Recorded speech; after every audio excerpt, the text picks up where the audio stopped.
Hi, everybody. And well, I can't even talk. Hi, everyone. Hi, everybody. I just combined both words because I'm tired. Sorry about that. I just got back from Disney. So it's been fun. And I'm glad to be back to doing the podcast tonight. So hello there and welcome. There we go to the Tammy Tuckey Show. And it's, as always, it's very good to see you. So tonight, I'd like to welcome writer Jim Shaughnessy to the show. Welcome to the show, Jim. How are you?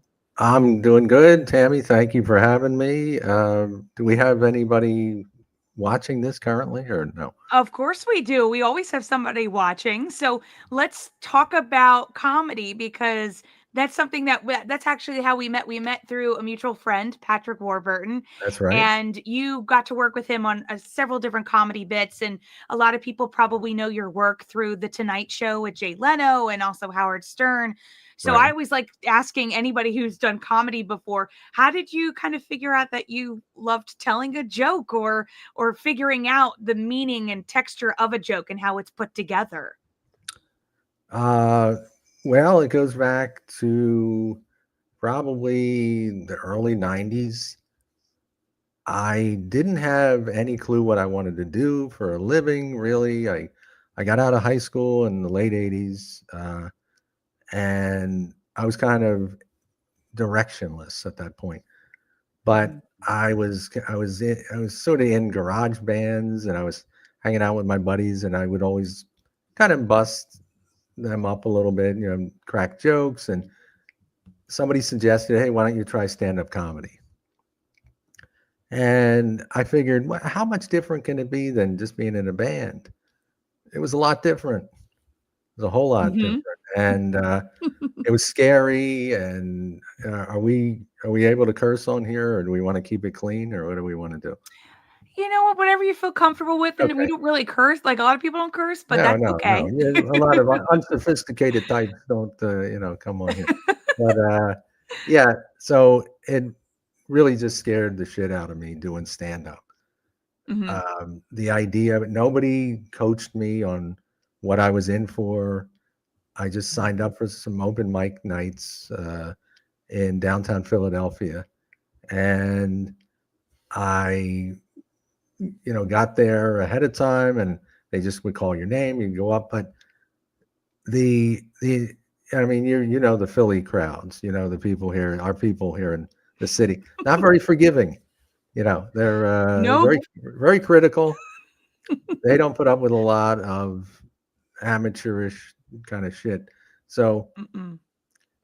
the weird thing about this club, the way they set it up, was they would have a full night of stand up, and then they would allow the open micers to go up after the headliner, which was really a great idea. On one hand, you had a full room full of people to perform in front of, but they just saw an entire night full of professional comedy, and now these amateurs would go up, and it was so intimidating. It was, That must be and tough. yeah, it was 50 to 75 people in the room, and they were kind of, they were drinking all night. Probably they were sort of fed up with, putting up with stuff that they didn't like, and they wanted to Mhm. go home. But the club owner would say, hey, stick around, we just want to give these new people a chance, and they're just getting started. So, you know kind of go with it, everybody. uh yeah, we were sort of backed against the wall here, and it was a trial by fire, and I just couldn't relax enough. I would took a couple of shots of whiskey to get up there, and it was nobody at the time. I learned later on, but nobody took me aside and kind of mentored me, which is what I could have used. Like telling me, Mhm. "Oh, you're going to suck at this for the first maybe year to 2 or 3 years, but you're Yeah, going to it takes learn. time. Yeah, you're going to learn as you go Mhm. how to work the room and how to read the people and how to change the material based Mhm. on different circumstances." And I just was scared to death because it's dead silent, and you have to try to make people in Philadelphia laugh every 10 to 15 seconds. And it Mhm. was it was just basically Or the too much. tomatoes come out. Yeah, well, no, it would have been so much better. It was dead Yeah. silence. That's Oh, even worse. that's death. Because you're like, That's just death to a comedian. It's just so I did this for 3 or 4 weeks, thinking, mhm. oh, okay, maybe it'll get a little better, a little. The more scared that I got, the quicker I forgot my material. And Aw. then Yeah, the I stage fright is real. yeah, oh yeah, but I was in a band. How can I have stage fright? Well, I'm now the center of You're by attention of one. yourself. Yeah, it was Yeah. nobody told me there was gonna be a different feeling. Mhm. I'm Trial by 23. fire. Twen Yeah, right. I was like 23 or 24 years old. Didn't know Mhm. any better, but I just thought, I'm making my buddies laugh. They're encouraging me. I think the stuff that I wrote was funny. So that was what drove me to give it a try. And even after I decided, nah, this isn't for me. I did it for a month, but then I kind of took the time to assess it and say, well, I think my writing was really good. Maybe I can now write for other people. Mhm. I didn't exactly know what that meant, but I think I really enjoyed the joke writing process and putting bits together. And so that's what led me into exploring on kind of in the halcyon days of the internet. This is going, let's say 1994 or so. Okay.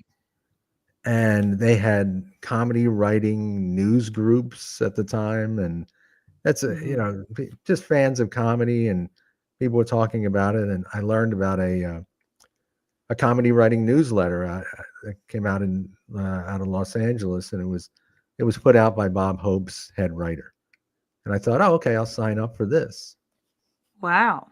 That's what led me into starting to write jokes formally for another publication.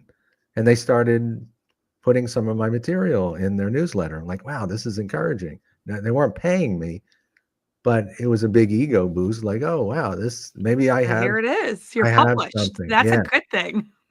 So that led to a convention that the newsletter held in Palm Springs. And at that convention was the head writer of The Tonight Show that I found out. Now, this was all must have been meant to be a kismet kind of thing. Mhm. It turns out he grew up about a half hour from where I lived in Philly.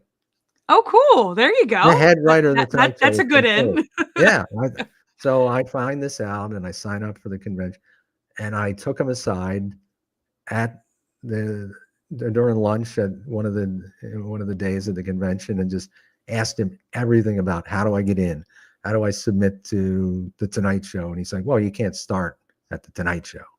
You can't just begin here, or he wouldn't let me anyway. So he said, just call around to some of the other shows and see if they accept freelance writers. Mhm. So I did, and this was probably mid '94 or so, and Conan O'Brien just took over the late was it late night with Conan? So it was late night. Yeah. That's not from Letterman, and they allowed me to start pitching jokes for their monologue. So I would, at That's the great. time, fax material in every day. And after a little while, I started selling them monologue jokes. And Great. it took off from there. It was just crazy how invigorating it was. It was like uh, it validated my belief the whole time that I think I'm really meant to do something in comedy, and I think this is it. So Well that's well, we where have it all a began. we have a question from the audience kind of referring to what you just talked about. 10 out of 10 says, "How do comedians sell jokes to other comics? Is it a formal contract thing or are they just handed over some cash?" That's a good question. It's basically the answer is depending on who the comedian is and how you met up with them. A lot of times, um, if it's done more professionally, they'll have you sign, a non-disclosure agreement, or Mhm. um, and it it's not really a back alley, back channel kind of deal, but you kind of had to get referred to them by somebody. Mhm. Joan Rivers used to buy jokes. God rest her soul. She was such a pioneer when it came She was to wonderful. jokes, and she loved jokes. She just loved and to add them to her act. Rodney Dangerfield was another one. He would Mm. buy jokes. And the guy that I got in with, of all people, it was Jimmy J.J. Walker from Good Times. Oh, okay. Yeah, yeah, he was out doing stand up still after all, 40 years of being in obscurity or whatever happened to him. He always he kept moving forward doing stand up, and he's still doing it now.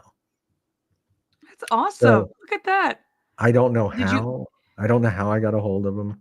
I think it was probably a friend of a friend heard and just said, "Hey, um, you should try contacting Jimmy Walker." I'm like, "That? You mean Dynamite, Kid Dynamite?" I'm like, "Yeah, that guy."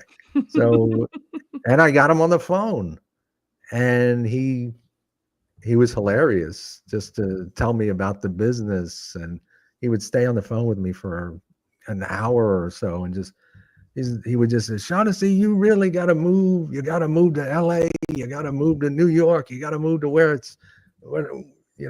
get yourself out of your parents' house." I was still living with my parents at the time, Mhm. and he's like, "No, you got to cut the cord. You gotta really jump headfirst into it." And then I said, "Jimmy, where are you living?" "I'm in Las Vegas." But I'm like, "Well, wait a minute. What are you doing you're in Vegas?" So you're kind of outside the loop there a little too. But No, look, yeah, from he California. So was, did you go to the Howard Stern show first, or did you go to the oh, no, Tonight Show no, and move out there? no, the Howard Stern show thing, that was 2012. So Oh, that that, was more recently. yeah, that Okay. was, So did you move out to do the Jay moved Leno out. show when Yeah. that So was that, officially offered, or well, no, no, no, no. This is a long schlep that I went on. So I started selling jokes to Conan as a freelancer, then went from there to Politically Incorrect with Bill Maher for a Mhm. while when they were on Comedy Central, and then when he went to ABC. And I was always hoping to become a staff writer.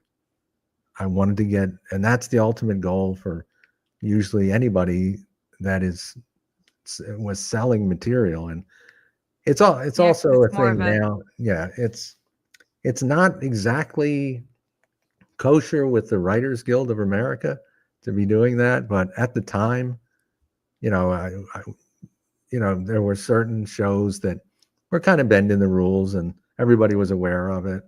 So, mhm. but um, it was kind of a you know an a, an industry wide thing that you sort of knew the people that Mhm. would buy material, and it just helped everybody get a foot into the business.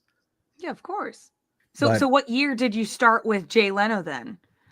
2002. So Okay. from That's definitely 19 an interesting period of time. yeah. So for you're fast forwarding 1994 to 2002. I'm moved out to Los Angeles in 1999. Started writing for a couple stand-up comedians who got me in touch with a man named Jimmy Brogan at the Tonight Show. He was one of Jay's and still is one of Jay's best friends, and he got me in. Kind of, people have to vouch for you pretty much to get you Mhm. in these places. So I Yes. told them, who I've been writing for, and I'm really super enthusiastic about doing this. I want to get on the fax list. And he said, "Well, it's kind of a closed shop, but maybe you can send some stuff in, and they'll take a look at it." So Mhm. sure enough, then I was able to get in, and several months down the line after I started selling jokes to Jay with the Tonight Show. And that led me. I did my thing was a roundabout way in. A lot of people, you know, you have to pretty much carve out your own path through all this stuff. So I Mhm. have a physical disability. I actually have a form of muscular dystrophy. And I qualified because of that, because I was lucky enough to be that kind of crippled guy.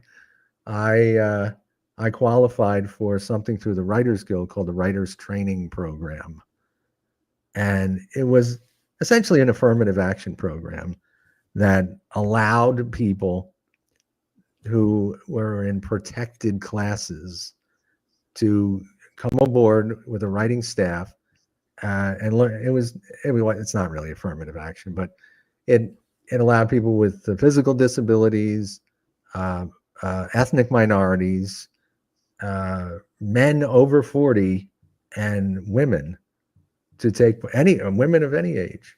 Your people were allowed to then take part in this program, and it basically gave anybody in a minority class an opportunity to work with a pre-existing writing staff at a show.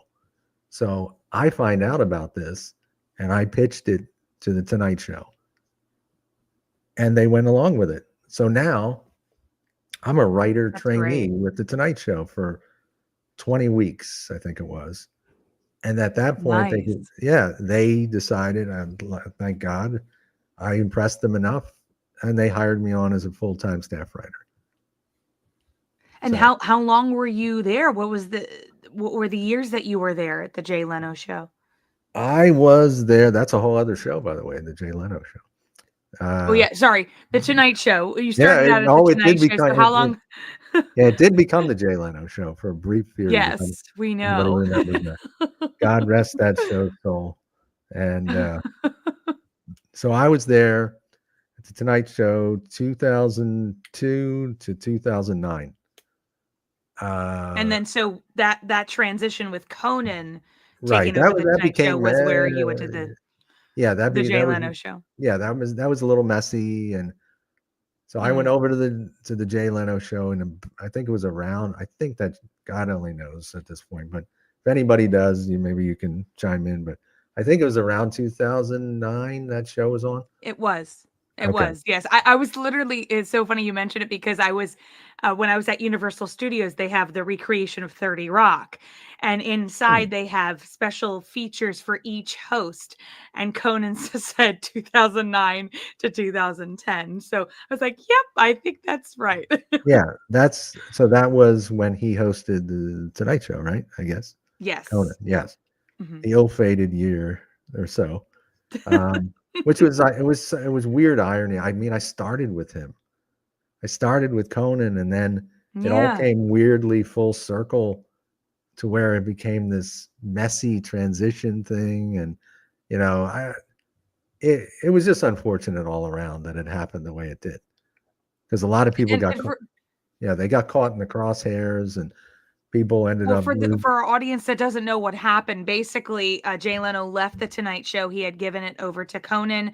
right. Conan had it for a year, but the Jay Leno show was playing before Conan's show, kind of stealing Right. all of its thunder. And then Well, Conan lost the Tonight Show. the idea was the thunder wasn't really being stolen completely because the Jay Leno show wasn't doing well in the ratings.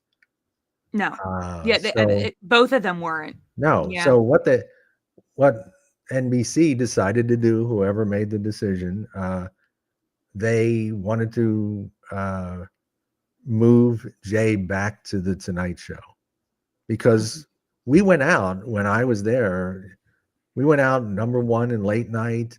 He went out on top. But my feeling on it is, um, they just didn't give Conan time personally to get settled in. Of course not. He Yeah, I lost. felt bad for him. Yeah, he lost a lot of people because he was doing a little bit of a different show at 11:30 than he was doing at 12:30. He needed the the baby step in, Mhm. and I guess they weren't comfortable with that. And they sort of, it seemed like they sort of panicked, and they wanted to just get things back to the way they were before. But Mhm. of course, that left Conan in the lurch, and then Jay looked bad because it looked like, oh, he's forcing Conan out. That wasn't the case at all, really. It wasn't a Jay Leno decision to get rid of Conan. From everything I understand, there was nothing personal. It was nothing between the two of them. It was an executive decision by the head people in charge to make that Mhm. call. So it just became unfortunate the way it went down. And in Did you that, see Conan at all during that time? Like, did you cross no, paths in the no, hallway? no, No? Conan wasn't even in L.A. I was in L.A. with the Tonight Show. Conan was still in New York. Okay. I didn't know for sure if at some point, something happened where they crossed paths No, or no, something like I that. never personally met Conan.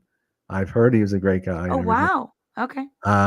I did go to 30 Rock and I met with the writers back in 94 when I first started because I was super excited. And I'm like, I wasn't even trying to meet Conan or Andy Richter.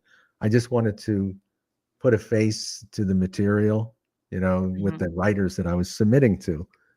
And I have a cat who's clawing away at my feet. Hold on here. He's like, "I want to be pet." I Yeah. saw I saw him come up like this. That's like, "Please dude, let can you me." give me a goddamn break here, please?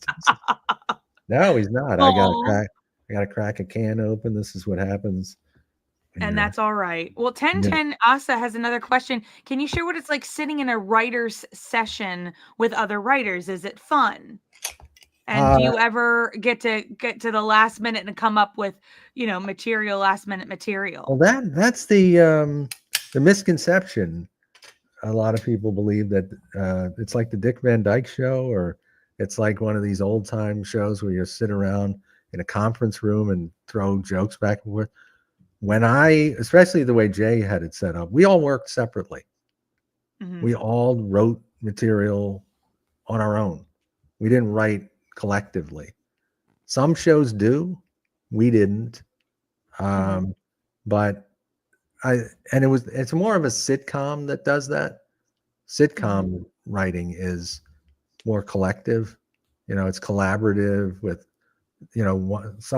one person will be the head writer of that episode, and everybody will contribute ideas to it. As far as I never, I just heard about the process, but I always worked mhm, it. I worked alone always, um, which it sounds weird, but mhm, you sort of work in a vacuum, and you get this assembly line thought process of we start reading the news early in the morning. We would even back in 2002 and a little early, we'd go on all the websites, USA Today and Los Angeles Times, New York Times, Washington Post, whatever. We'd look for setups, we'd look for stories, we'd look for things that we know Jay would be interested in making fun of, mhm, and we'd also look for we'd avoid things that he would not be talking about. He wouldn't get into anything heavy politically.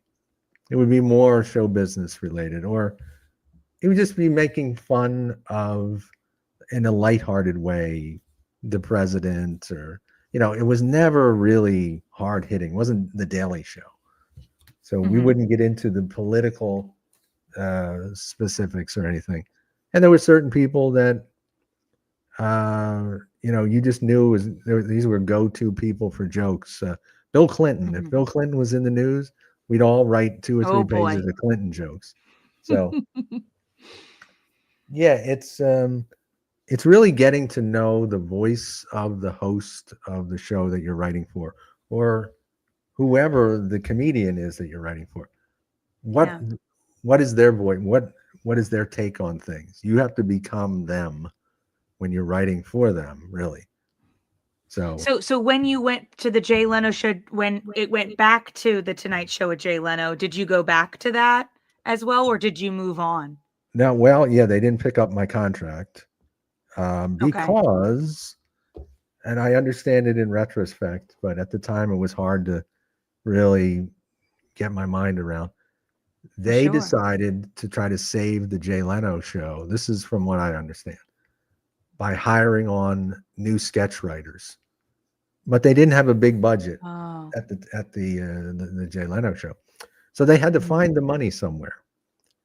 So they let me and was a few other people go because we were monologue joke writers and they wanted sketch writers. Mm. But, it wasn't anything personal. I took it It's just really the business part of show right. business. It's But sometimes it's fun, sometimes yeah, it's not. right. But I never thought that would ever happen. And Of course not. I took it really hard, and I kind of took it personally, and it was a Yeah. real tough time for me. But Mm. I learned a lot from that about not personalizing all this, and it wasn't, it was just Yeah. whether it was a good or a bad one, it was a business decision, Yes. and Those are that was not pleasant. no, no, it's But so do you move on? You said you joined the Howard Stern show in 2012 though. Was that right I after? not I wasn't a staff writer. Okay. I was a Howard Stern show psycho listener ever since the late 80s. I was a massive fan, Oh, massive fan. okay. I listened to it. I used to work as a postal clerk in the suburbs of Philly, and I put headphones Mhm. on every day. I heard every Howard Stern radio show from 1989 to like 1997, every minute of it. He taught Nice. me how to write comedy. He gave me my darker sensibility, kind of, I guess. Mhm.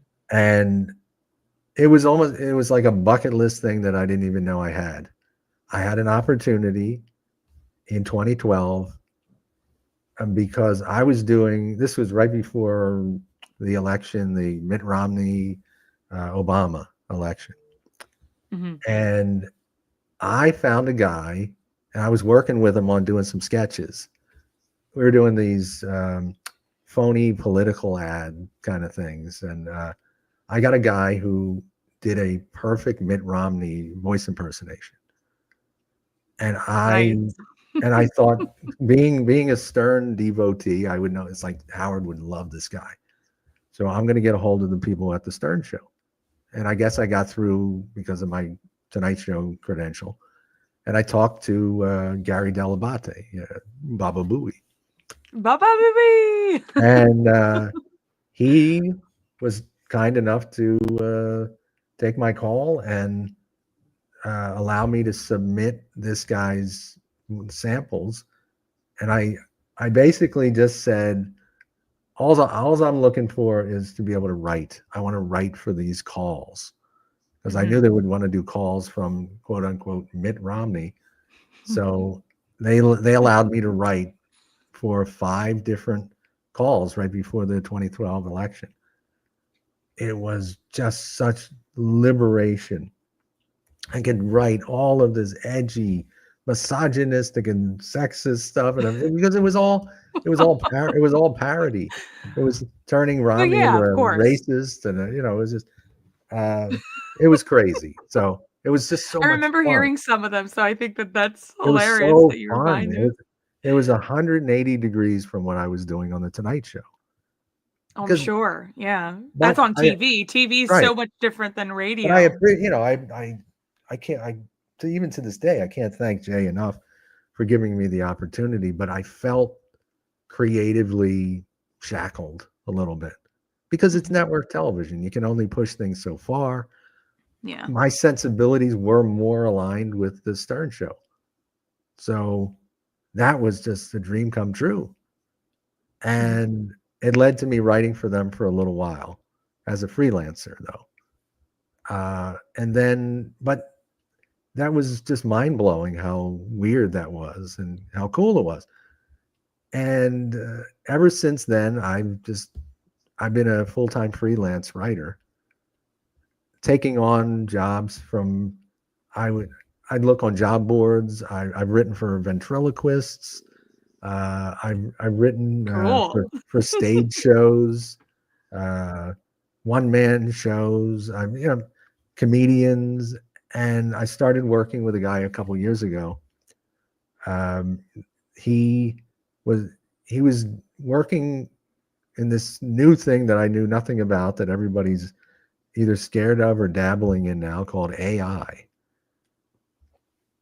And he was doing political satire, and he's still doing it. It was based on basically, It was a very liberal show. It was dumping on the Trump administration and all this stuff. It was very heavily anti-Trump, but it was utilizing AI to build characters, avatars that looked exactly like all of these people, in the political sphere, and there was, Mhm. and the voices were cloned too. So it was like, but it was me and him and a couple other people. We were doing the writing, so we would write all the Mm. material to have these AI puppets say to, shoot holes in all of this political stuff that was going on. And Mhm. it was eye-opening to me. It was like, because I've been working with celebrity impressionists for a long time. I mean, there's been so many off ramps along my freelance writing road, but I started writing for radio services, and I would get celebrity impressionists to do these bits. So I would write the Mhm. bit, I'd have them voice it. I would uh, the radio company, whatever the service was, would pay me, and I'd pay the voice people to do the records. Mhm. So that came full circle with all this AI stuff. So I said, why not get great impressionists and match them up with perfect representations of these either celebrities or political figures? And that's what led me where I am now. I'm developing an AI based YouTube series that's S satirical, and that's all I can pretty much say right now about it. But But it's playing devil's advocate here, because I think AI is so controversial, do you fear that it might come in and replace a writer such as yourself? Because this is kind of replacing a real person doing the yeah, I mean, impersonation. that Do you is fear that at all? Or there's that theory that's being floated that everybody's replaceable now. Well, actors, what do you need actors for yeah. when you can just create them on a computer algorithm somewhere? Um, um, but writing is a more nuanced, layered thing. So far, AI hasn't been able to come out with original comedy. It can, from what I understand, I'm not a super nerd about any of this, but I've learned that, and maybe the audience, people in the audience know this too. AI can only reproduce things that have already been out there. It can take from what has already existed. It doesn't create original anythings. Yeah, it It doesn't can, have that yeah, formation of not, doing that not just yet, yet. not So yet. Yeah, that's the thing. So let's all get it in while we can. Spaceship Ear says, based on AI joke quality, I think That's we're right. I safe for agree. I now. agree with their ears. You're right. And they also said, do you hear? This might be a question for overall all celebrities too. But when you're writing for somebody, do you listen and try to like work through a joke with their voice and cadence? I kind of get this where this Yeah, it's question is fun. going. Is do I, you read it aloud as them yeah, too? and, I was just saying, hey, did you hear about this? Did anybody, Kevin, did you hear this? And I do this horribly cartoonish impression, but I Well, started everybody taking, does. yeah, I mean, Jay would go, dang, he really does kind of talk like this. But yeah, that's his real voice. It's not, maybe not that high pitched, and dogs are tilting their head, but yeah, that's what you do. That's exactly what you do. You not only take on their sensibilities, you take on their actual delivery. Hmm. I did the same thing with Bill Maher. Bill Maher had more of a Johnny Carson like monologue delivery. So I would, he'd just do the thing here. Did you know? He would see, there were mannerisms, and like they said, and it's a cadence, it's an inflection, it's Hmm. yeah, you're inhabiting them. That's that would be the best way I would want to describe it. You have to be as close to that person to see if it works with the delivery, Hmm. because one of the big differences between amateur joke writers and professionals, uh, that I've learned, I learned it early on. You can't just write a joke and have anybody twist it around into their own delivery. You write for the delivery of the person. Hmm. So, Especially if one, there's somebody who's so well known, it's like you're expecting them to deliver something in yeah, a certain way. And yeah, certain people, like Conan, doesn't tell anything that's mean about other people. He really no, tells jokes that are hurt him more than anything yeah, else. he So was, it's like you're right, giving you're him a right, Jay Leno joke, it doesn't work, right? right. So, No, you'd have to rewrite it. You'd mhm, have to make, like a Conan joke would be more self-deprecating a mhm. lot of times, but it would also have a different target. Conan Yeah. would go after different things. Than Jay would. Not the Jay had, person, but yeah, the yeah. absurdity of Well, something, a the situation. comfort level of the justification for shitting on a certain celebrity and giving a certain celebrity a pass. Some, Mhm. all the hosts kind of have their own sensibilities when it comes to that. I think it's kind of their own moral compass, I guess. Yes. Do you have somebody who's not with us any longer, a comedian that you would have loved to have written for? Who do you think you would have absolutely nailed their voice if you had the chance to work with them? Um, I I thought it would have been cool to write for Johnny Carson, Mm. because I grew up as a little kid watching the Tonight Show a lot. I never did get a chance to write for David Letterman, um, and I believe he's still with us, and he's Yes. in the he's in the He woods was in Montana somewhere. But yeah, I enjoyed Dave. retired. Yeah, I enjoyed Dave, um, but I think it was just my destiny to go down the road that I did. Oh, I of got course. in, I got in with the guy in the business who the loved joke writers the most. Jay was always a huge fan of jokes. He was right up there Mm, with Joan Rivers, which it was all about the jokes. mhm. I mean, he was, He's serious about the comedy too, oh yeah, because I've yeah, I've no, read that about Jay. He's just he's very serious about it. It's like, "That's my life, that's my work," aside from the right. cars, Yeah, but sure. that's what Yeah, he exactly. Yeah, his stand-up act, I've seen it several times. If anybody has, it's not like his Tonight Show performance. It's different. It's a little more Mhm. storytelling. It's a little more personal, but he also has hard jokes in there too.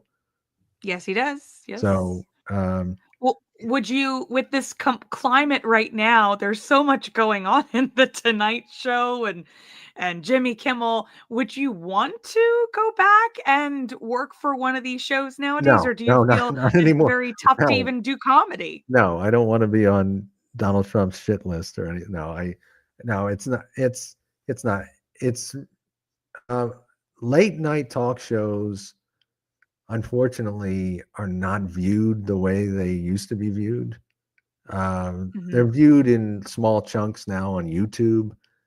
People just watch little clips of them here and there on Yeah. Instagram or Nobody TikTok. sits Or down in front of yeah, the no, TV and nobody watch it, because I watches used an to sit down with hour. my dad and watch Jay Leno, but I everybody's on know, their phone. right?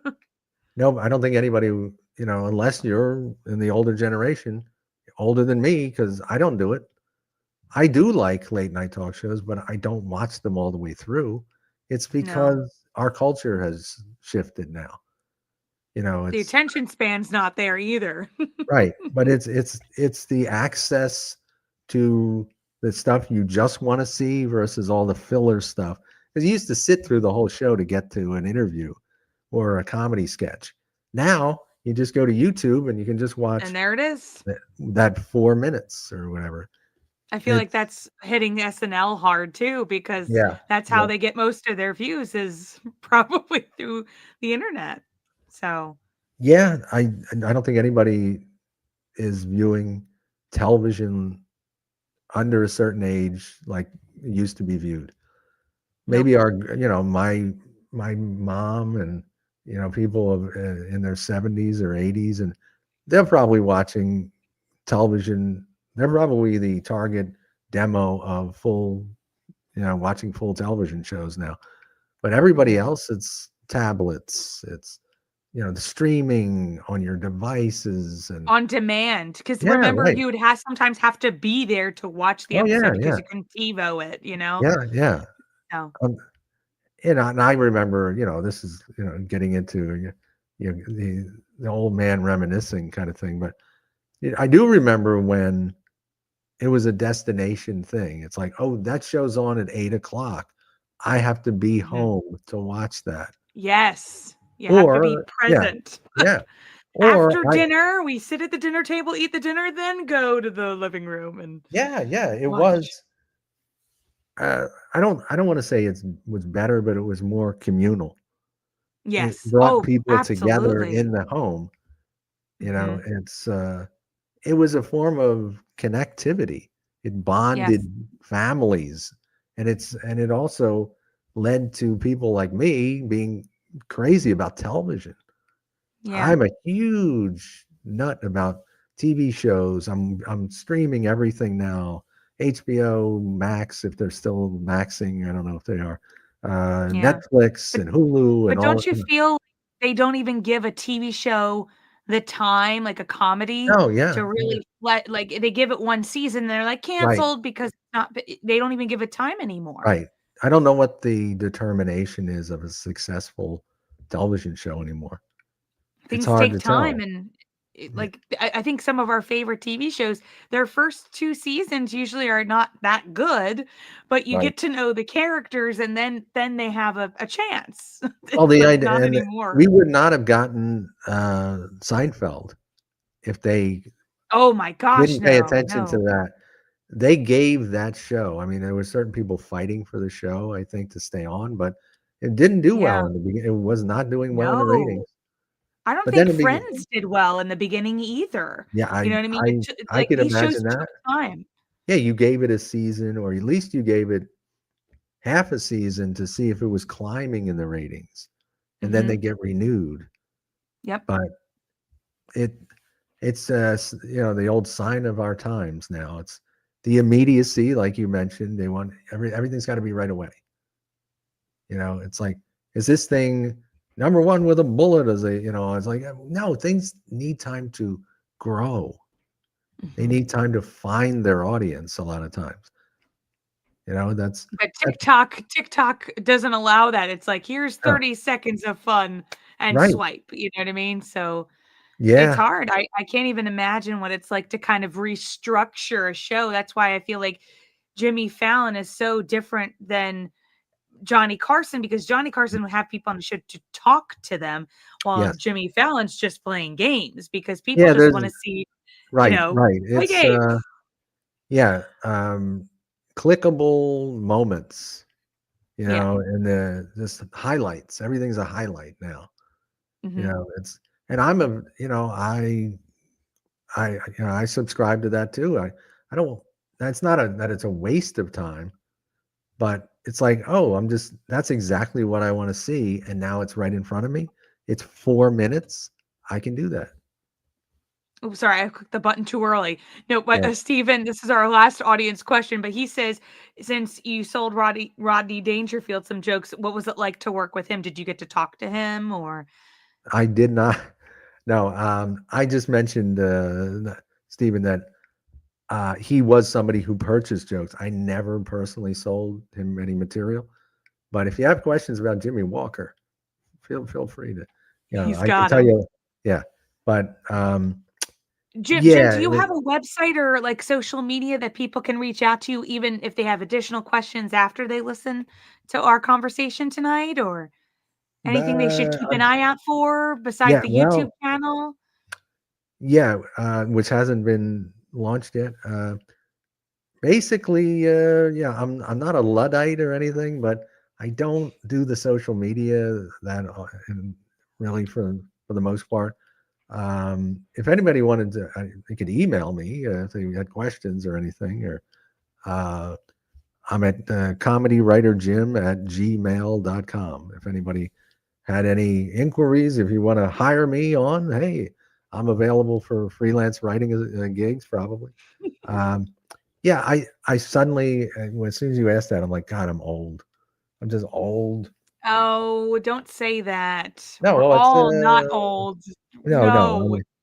I'm oldish, and I'm I'm I'm not anti new media and social media outlets. It's just I don't.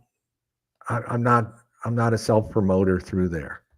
Mhm. The It's promotion. internal, which is great. Some people do it different ways. Yeah. I think I was reading an article that Ethan Hawke was talking that a lot of film companies want to know if they can hire somebody with a high Instagram count, you know what I mean, instead Yeah. of Yeah. focusing on No, the it's actual person. Can they act? You know what I mean? So some people choose not to be on social media, yeah. and that's just fine. But it's so hard because like new up and coming people, it's like they must have it to Right. be No. seen and, Well, yeah. it's very difficult. It's part of their identity now. That's Yes, like they're looking unfortunately. for clicks and they're looking for likes and Yep. they want downloads and all this. And It's a I whole new will, world. yeah, it's not that I don't even subscribe to it. It's just that I sort of don't. I think I do have an Instagram. I'd have to look it up, but it's like I don't have And that's anybody. okay. I just Yeah. wanted to make sure people would have a way if they wanted to reach out to you because Yes. I Comment. still Yes. appreciate you being on the podcast tonight and telling your story. I always love hearing from writers because again, the people behind the scenes, I think you guys have more interesting stories than what comes in front of the camera. So I really Well, appreciate you being on the show and talking yeah. about that. Well, and that brings us maybe to our tie-in with Patrick Warburton. Yes.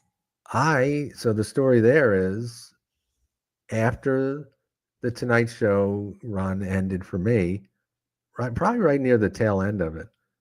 I was putting together. I've been trying to uh, come up with a really great outlet. Like I said, I was real frustrated with the limitations of late night talk show writing, and it can't be that Yeah. edgy. And I think I could be so much funnier if we didn't have restrictions. So I wanted to do a show that didn't have all those safeguards on it. It was just it was the it was more of a roast of celebrities actually, but done under the guise that it was a late night talk show. Mm. And originally, I put it together as a puppet show. Uh, it was like realistic human looking puppets. I went through all these Oh, incarnations of the kinda show. like Splitting Image? Yeah, Kinda like Splitting basically. It Yeah, yeah. Yeah, the Uh, American version? right. So I was talking to Nice. I was actually talking to the guys from the company that did Team America World Police. Oh, They were going to nice. do. They were thinking about helping because I was pitching the show around. I was looking for a production company to help me do it. It was going to be too Mhm. expensive.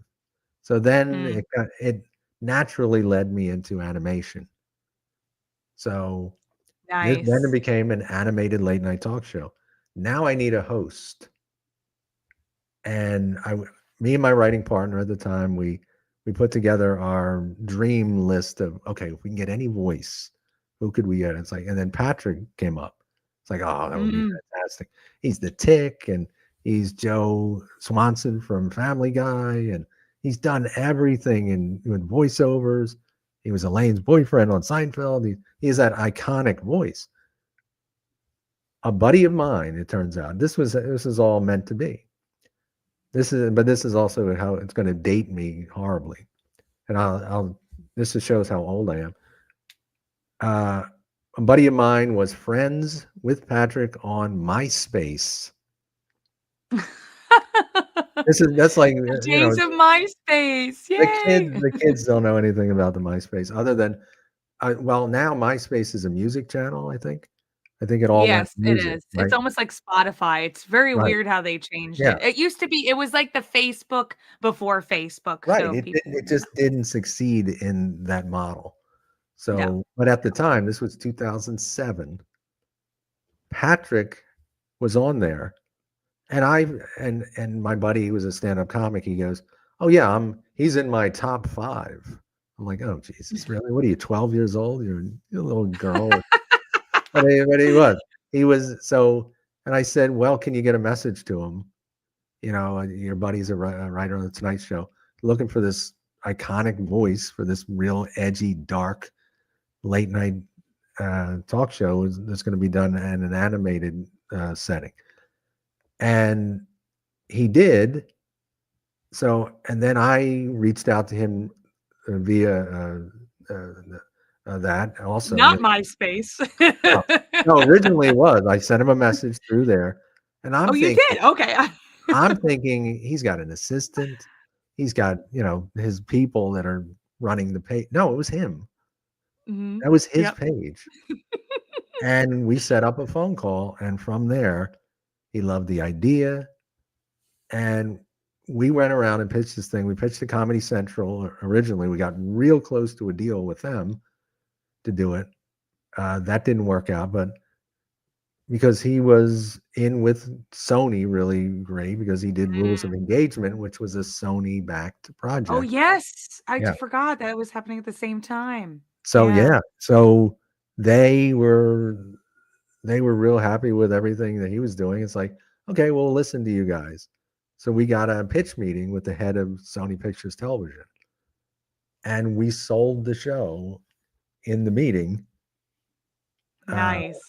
Not There only you that, go. we sold the show in the meeting with a guy. It's just terrible. I don't remember his name, but thank God for this guy. The head of Sony Pictures Television back in 2008 or 2009, maybe. Such a nice guy, an awesome, just down to earth, blue collar, work ethic kind of guy. Turns out he's originally either was living in Philly or spent a lot of time in Philly. Because I wore this baseball cap, this Eagles cap in to the meeting, and he's like, "Oh, you're an Eagles fan?" I'm like, "Yeah, I'm from Philly." And he goes, "Oh yeah, I used to go to the games every year, and then we sit in the 700 level, and we just be chugging beers, and we'd be busting balls, and most of the Nice. meeting was talking about the Philadelphia Eagles." Oh, I love that. But So that's what was the name of the show that you officially sold? So people might be able to find it yeah, online. they I'm not might sure. be good luck with that because I think Sony may have scrubbed it, but it was called and still is Effin EFFIN with Tonight.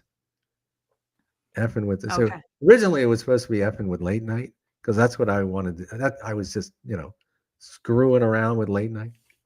Yeah. So, but they wouldn't give me the IP on that. They wouldn't because I'm sure no. that was David Letterman's thing. NBC owned those words. The name. Mhm. Yeah, the intellectual property on it.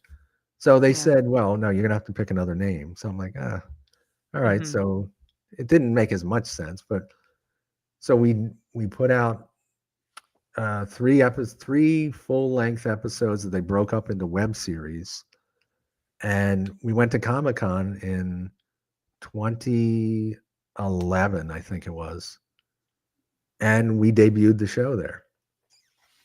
And you said that Patrick had actually cut his vacation short to go to I the did. I told Comic-Con, you right? that. That was a story I told you. That's how amazing Which of a is so guy he was. nice. Yeah, He really is the nicest guy. So shout he's out to incredible. Patrick. Yes, And he is the reason we met because that's we right. got to hang out in the green room with Patrick a couple months ago, and that That's was right. so nice. You So cut I'm in so on my glad reunion with him because I'm I like, I hadn't seen him in 5 years. Holy shit! No, I no, told him I was coming, but yeah, like I no. was I'm surprised that just he was like, kidding. "Hey, I'm come and kidding. meet," and I was like, "Okay." It was No, so that much was fun, fun. and he No, it was spent an great. hour with us. He was exhausted, He so was. you know, He always works too much trying to accommodate yeah. everybody. Like, I mean, just the fact that he didn't have to do it, any of that stuff. You know, No, he's just the nicest guy. he So really if you is. He's go out a and see him, he's on tour, so go and see him if you can, the and stand I'm up. so glad we're now connected with Jim. Jim and I are Yeah, connected, so it's so cool. Everybody kinda knows everybody yeah, in yes. It is. entertainment, which is It's great. So yeah. now we're gonna do an old person thing. We're gonna do a Kodak moment. Oh So, no. I do this with all my guests. So we're gonna look right at the camera and pose on the count of 3. So this will be our little banner we can share. So here we go. Ready? 1, 2, 3. Smile. Kodak. All right. But thank you so much, Jim, for being on the show. This has been such a pleasure No, to I kind of really had talk a I had little a bit good time. more. This was fun, and I appreciate the Yeah. questions. I know it's And we our don't. audience who have been watching, thank you for your questions. They were really great. Yeah, And if you have any, if you want to reach out to Jim, of course, he just gave his email address. And if you'd like to learn more about how to hear more of these interviews, you could subscribe to my channel, hit that little bell icon for notifications when we're going to go live. We have a couple of live interviews coming up. So if you go to the live page, you could see who's up on the list after Jim. And if you want to find out more about me, head to my website, tammytuckey.com. Again, Jim, this has been so much fun. Thank you for being on the show. no, And thank remember, you. everybody, Baba Booey. That's it. Yeah, I don't know if that. Yeah, are we allowed to just keep saying that now? I know. We could say it all night long. All right. Baba Yeah. Booey. Pop, pop, pop, pop. Bye, All right. everybody. Bye, bye.